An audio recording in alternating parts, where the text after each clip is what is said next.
AB students, after we got so concrete in real life in Chapter 8, we now get a little abstract, a little theoretical in Chapter 9. So let me show you some of these problems based on what you've already learned, but applied in kind of weird senses that can pop up on the AP exam. So for question A, now wait a minute, we've got an integral, so we're integrating. The integral goes with the dx, okay, that looks normal. But then, remember we called the inside the integrand? The integrand is the thing that you're integrating. The integrand has a d over dx in it. That's a derivative. Wait a minute. We're integrating a derivative. Huh. Now that's interesting.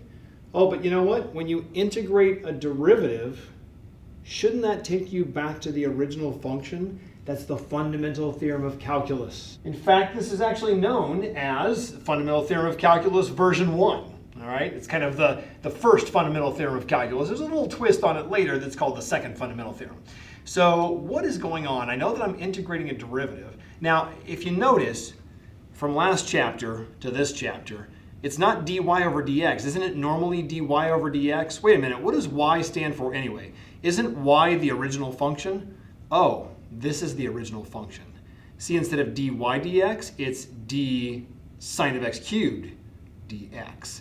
D equation dx. Side means top, so you could put that on the top and it would look like dy dx. They just wrote out the equation, okay? So not a huge difference there. So this is how I want you to address these. Always start from the inside, kind of like PEMDAS, right? Start inside the parentheses, brackets are parentheses, then work your way outward. So let's just focus on this first. They want us to take the derivative of sine, I made the worksheet, right?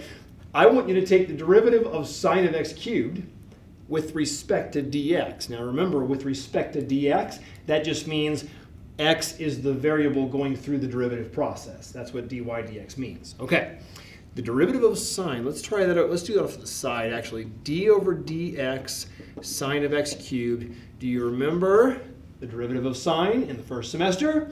Derivative of sine is cosine of x cubed. Base stays the same. But you never took the derivative of x cubed, and that's mandatory. It's called the chain rule. The chain rule of x cubed is times 3x squared. All right? Okay, there's your derivative. Let's take that and insert it back into our integrand, and we will now integrate that. Okay, so we're going to integrate. Let's do a bracket. Cosine of x cubed times 3x squared, bracket, dx. So you take the derivative first, then you go back and integrate it. All right. Although some of you might be thinking already, Mr. Wade, didn't you say that the integration of the derivative would go right back to where it came from, the original function? See, that's going to be our shortcut. I'm going to show you some shortcuts here. All right? Show you some shortcuts. That's a tongue twister. All right, so the integration of cosine of x cubed times 3x squared. Option 1, you could do u-substitution. This does not look like the 9 basic functions you're supposed to know how to integrate at a moment's notice in this class. There are 9 major functions that we integrate all the time. This is not one of them. Not with that extra 3x squared. You convert it with u-substitution and you make it look like something that you can integrate. U should always be, or almost always be, the base, x cubed. Du is the derivative of the base, the derivative of x cubed, or the chain rule, basically. 3x, drop it to the squared, put on a dx just for good measure, proper notation. Oh, that's what's sitting right here. Oh yeah, the x cubed caused a chain rule 3x squared, so when you do u-substitution, you grab the chain rule right at the very end and go backwards. And the chain rule hops back inside and actually disappears. Okay? So this would be the long way to do this. I like to give you a little u-substitution refresher though. So it would turn into cosine of x cubed becomes u, cosine u. 3x squared dx is all just wrapped into du. So you're basically just integrating cosine of u du. Now, whereas you can't integrate this, this is one of the 9 functions you're supposed to know how to integrate in this class. Sine, cosine, tangent, secant, squared, that's some of them right there. All right, so the integration of cosine goes back to, oh, do you remember? The derivative of cosine is negative sine.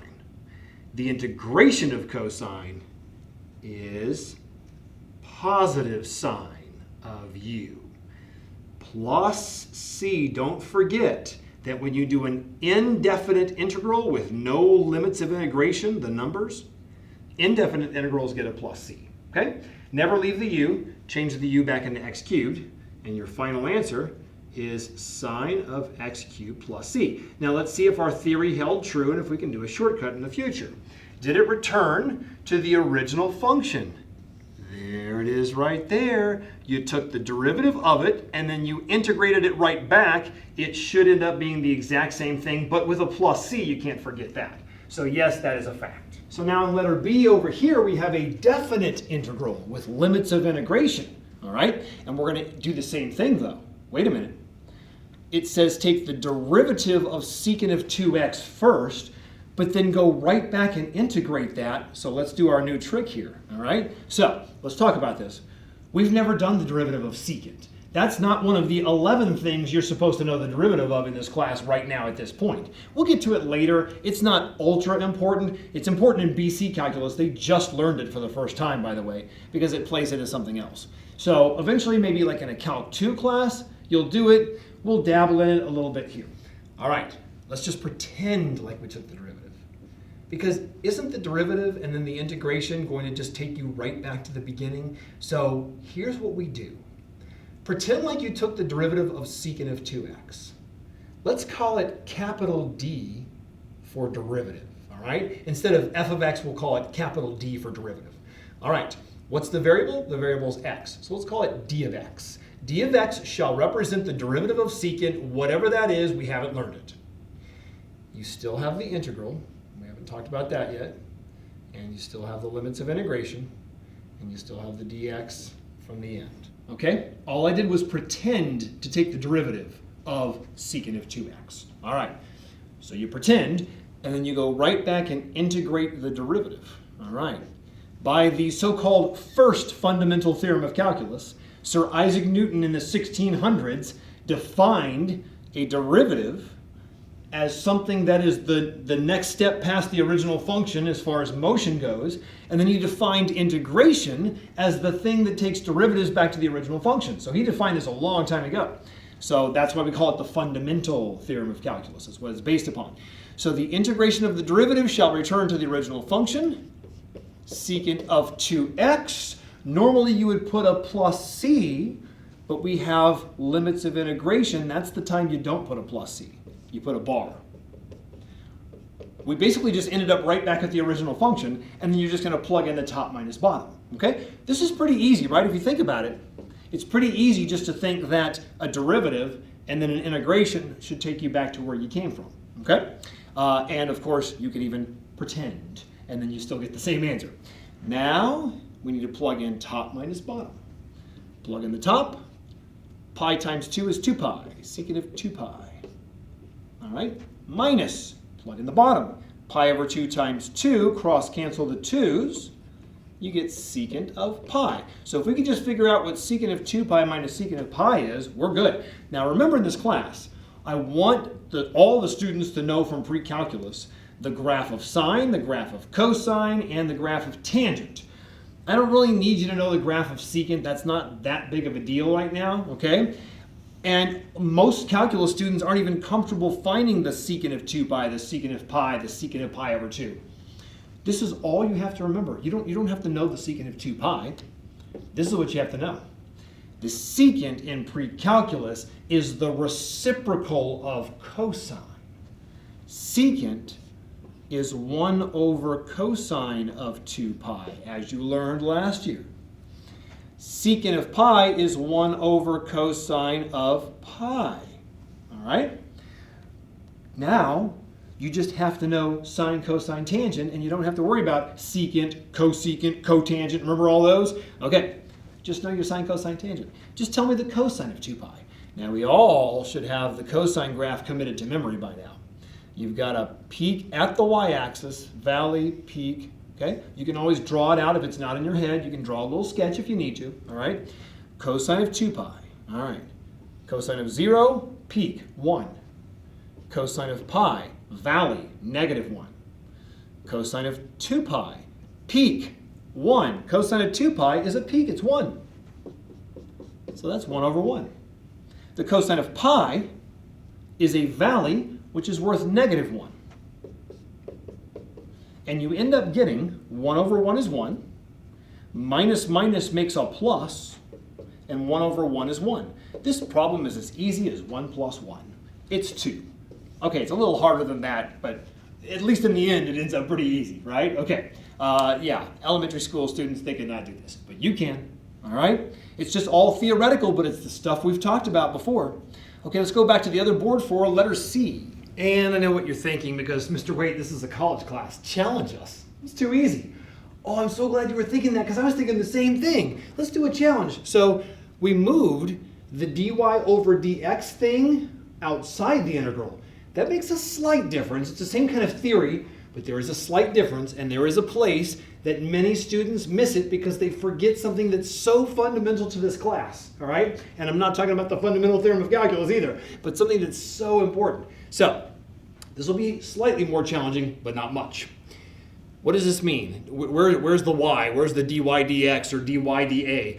Oh, it's d all this dA. This circle is basically your y, whatever the integration of this function is, okay? So d something dA. Take the derivative of the something, but wait. Who's more inside this time? See, over here we had the derivative that was more inside when we did a and b. This time the integral's inside, the derivative's outside. Always start from the inside, but you're going to do the integration first. Then later, you're going to take the derivative. All right, let's try this. D over dA, just leave it right there. All right, let's attempt to integrate e to the sine of x. And it is a definite integral with limits of integration, so don't put a plus c. All right, the integration of e to the sine of x. Let's see, there are 9 major things you're supposed to know how to integrate in this class, all right? That's not one of them. We did a problem earlier with cosine. If it doesn't look like something you're used to, use u-substitution. U-substitution would be a complete and total dead end. It's the first time you've ever seen one of these in your life. They discovered only in the 1960s, very recently, in world history, right, that e to the sine of x is a non-integrable function. That is a word, non-integrable, okay? This is your word of the day, integrable. Non-integrable means you cannot possibly integrate e to the sine of x. You know what that means? There is no other original function f of x whose derivative would land on e to the sine of x, if that makes sense. You can't get there with a derivative. It's impossible. So I've given you a function you can't even integrate. Nobody can. If we brought Leonard Euler back from the grave, the #1 mathematician, he couldn't integrate it because it's impossible. All right? So, remember I said pretend when we did letter B? Well, you're going to have to this time. There's no other way around it. What you do is you pretend to integrate. All right? What's the integration of e to the sine of x? We'll call it capital I for integration. How about that? Okay, let's put a parentheses also.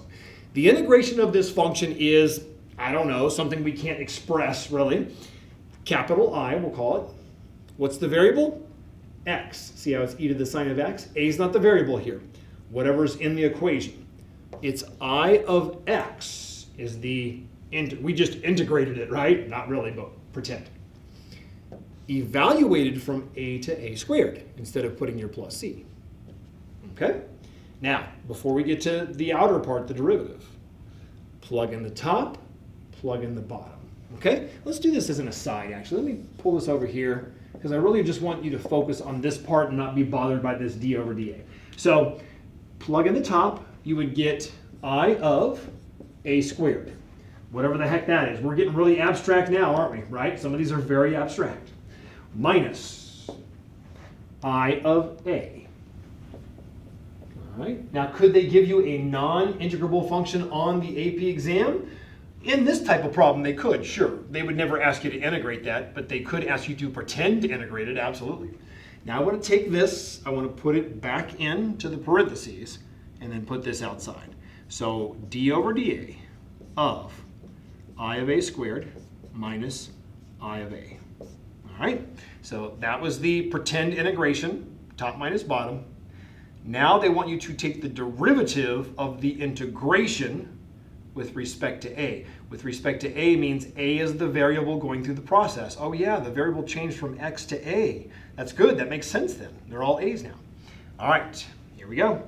Fundamental Theorem of Calculus. The derivative of the integration should take you right back to where you started. E to the sine of x. But now wait a minute, here's a little twist. It's not e to the sine of x any longer. The x is being replaced by a squared. So don't forget to put a squared, don't put x, all right? Here's the thing that so many students miss, even good students. Did we just take a derivative? Now see, before in a and b, we did an integration at the very end. Here, we're doing a derivative at the end. Every single derivative has a chain rule. Do you see that? Okay, I'm taking the derivative of this thing right here. It went back to what it used to be, but the chain rule of the original base, a squared, is 2a to the first, just a basic little derivative. It's so easy to do the derivative of a squared or x squared or whatever, but it's so easy to forget it too. That's the problem, okay? All right, let's take the derivative. We're basically distributing the derivative here. Let's take the derivative of the other one. Bring down your subtraction sign. Let's try it again and practice here. The derivative of the integration of that function should go right back to that function. E to the sine of x, but no longer sine of x. A is replacing x. But we just did a derivative again. Technically, this is a derivative, even though we went back to the original function. The chain rule is mandatory for every single derivative, and the derivative of the original base a is a times 1. You can get lucky there. If you forgot it, it would just be times 1, but not over here. Okay? Now, there is no amount of simplifying you can do here. I mean, like, what in the world could you simplify? There are no mathematical properties that do that. So, I mean, you could move the 2a to the front as a coefficient. I would much rather see that, but, you know, we wouldn't count off if you didn't do that. And then over here, I just dropped the 1. Why would you keep the 1, right?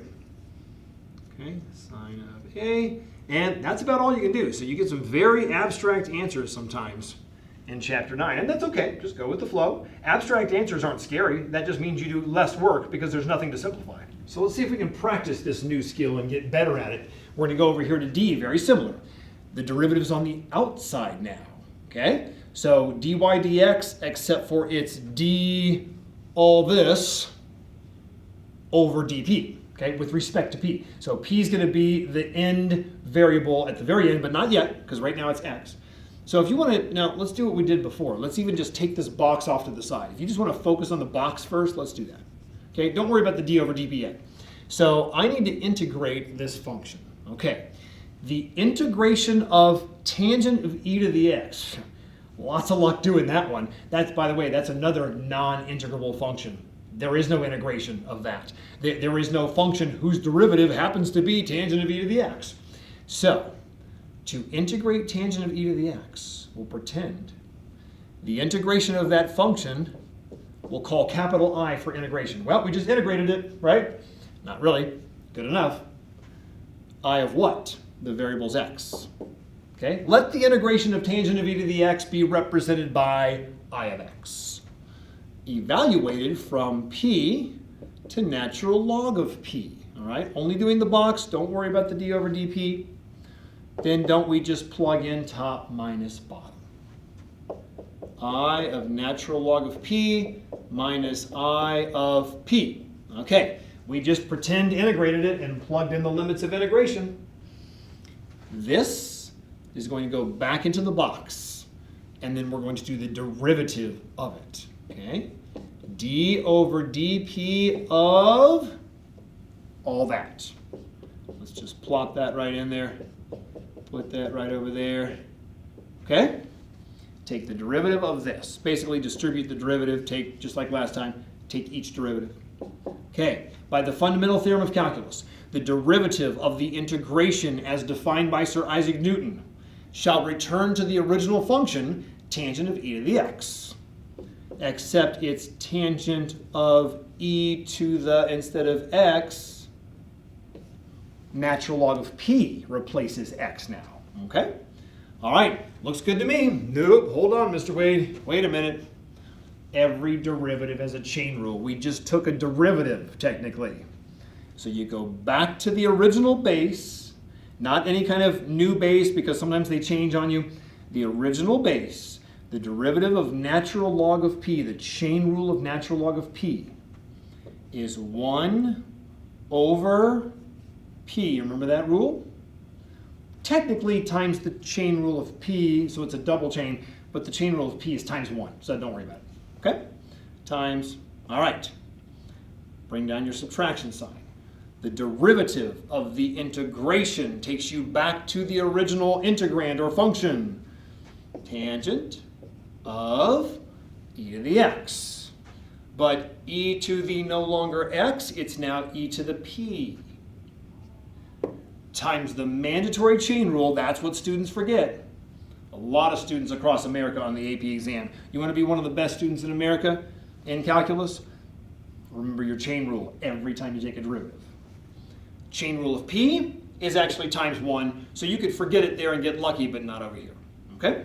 All right, looking at it, usually you can't simplify anything like over there. Oh, there is one thing though. This one happened to have an e to the natural log, which you know from integrated 3 and pre-calculus, cancel. So tangent of p, and then times 1 over p. I'd rather just make that, could we just make it over p? Because isn't tangent times 1 itself, and then the p goes on the bottom, and this is like all over 1 anyway. Okay, so maybe that looks better. I don't mind if you leave the 1 over p on the side, whatever you want. And then drop the 1 down here, and you are finished. And if you get a crazy answer, you're probably right, because you should get crazy answers in this section. All right? Okay, other board. And our last problem of the day takes us to a great case that they frequently ask on the AP exam. So you definitely want to know how to do this one. And it just applies today perfectly. It's a really cool question, actually. So f of x, all right, f of x is the original function. But it's a function that's not defined like back in the old days of integrated classes, you know, f of x equals x squared plus 1. What a nice little simple function. No, now, for the first time this year, we have a function f of x is defined as the integration of another function. Okay, that's weird. Integration, isn't that area under the curve? Didn't we do that in the first semester? So f of x, the y coordinates, are the areas under some other function. Okay, they do these all the time in the AP exam, all right? And this is where it gets really weird, but if you just follow the rules, it's actually simple. Just don't overthink it, all right? If you overthink it, it's weird. So here's the deal. If f of x is the integration of something else, but I want to find the slope of the original function f of x. Wait a minute. How many times have we done slope in this class, right? The slope of the curve, how steep is the curve? In other words, how steep is its tangent line? Same thing. Isn't slope the derivative? All you have to do is take the derivative and then stuff in 1/2. That's all they're looking for. So I want all of you by now, second semester, to be fluent in English to calculus and calculus to English. We just went from English to calculus, all right? So take the derivative of this function, plug in 1/2. Oh, wait, take the derivative of that function. That's the derivative of an integral. That's how it fits into today. We just did, in C and D, the derivative of an integral, all right? Now first, here's my advice. First, get all this straightened out first. Like do the pretend integration thing, okay? And let's figure out how to rewrite this, then we'll address the derivative. So let's do this. F of x is equal to, okay. Oh, now this is not non-integrable. It is integrable. You can integrate natural log. We've never done it. Can you believe that?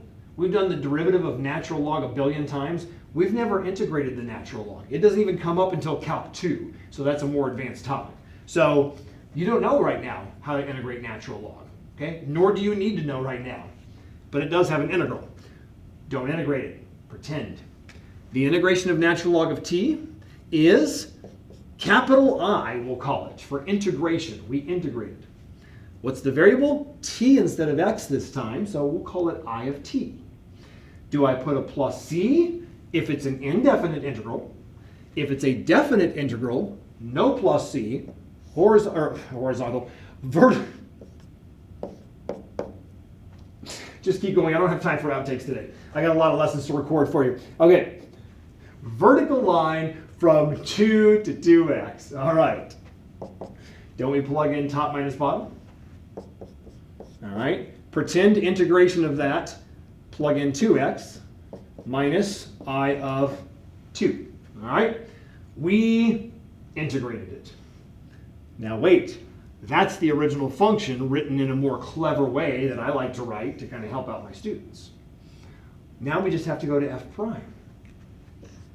F prime of x is going to be the derivative of all this stuff, so we'll put a d out there in a parentheses, with respect to, what's the variable? Looks like all the variables are x. So it's d equation dx or dy dx. Or even if you don't write that notation, you can just jump straight into the derivative. That's also okay. But you know what? It looks just like c and d. It's the same question. Okay? So don't be fooled. All right. The derivative of the integration shall return to natural log of t. Except it's no longer natural log of t. It's now natural log of 2x replacing it. Okay, I guess I ought to just stop there. Oh, wait a minute. You want to be in the top 10% of students? I just did a derivative. Chain rule of 2x is times 2. Must do a chain rule for every derivative. Okay? Minus, all right, the derivative of the integral goes back to natural log of t, except it's natural log of 2 now. So natural log of 2, we'll just go over here. Chain rule, oh, the chain rule, it's really going to kill you on this one if you forget it. The derivative of the original base 2, the derivative of any number, isn't that 0? It's a times 0, okay? So that last part wipes out, all right? Now, if you get this, I can give you a little insight into why that happened, but you certainly don't have to know this, but there's a reason. What was I of 2x? I of 2x is some equation with a bunch of x's in it, right? What is I of 2? We can't really visualize I right now, I of x, but what is I of 2? Isn't that an equation where all the x's have been taken out and they've been replaced by 2's? You know what happens if you just have a bunch of constants? Don't they simplify down to one number? So you see I of 2, I of 5, I of 7, I of -8, I of pi, they're all numbers. This was a number. The derivative of a number does just go to 0. So you could have actually spotted this and realized, oh, that's an equation, but this is just numeric, so it's always going to go to 0 if it's numeric. Okay? If you get that, great. If not, just remember your times 0 chain rule, it'll save you. Okay? So, in conclusion, f prime of x is apparently natural log of 2x times 2, and that's gone. Let's make the 2 a coefficient. That is the derivative of this really weird thing right here. And we had to do it by fake integrating, but it works perfectly. Now, that's f prime of x. What's the last thing we do today?